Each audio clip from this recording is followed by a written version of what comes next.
Mga tropa, ang dami nagtatanong, boss, amo, manager, ano bang kadena maganda, matibay para sa motor natin?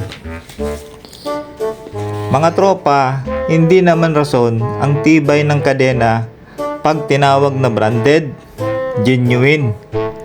Ay dagdag lamang yan sa haba ng panahon bago masira. Ang sagot talaga dyan sa tanong kung bakit hindi talaga tumatagal ang kadena ng motor natin ay tinatawag na maintenance.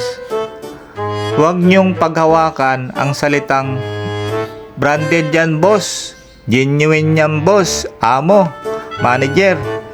Nasa owner pa rin yan ang rason kung tatagal ba talaga yung nabili natin na kadena.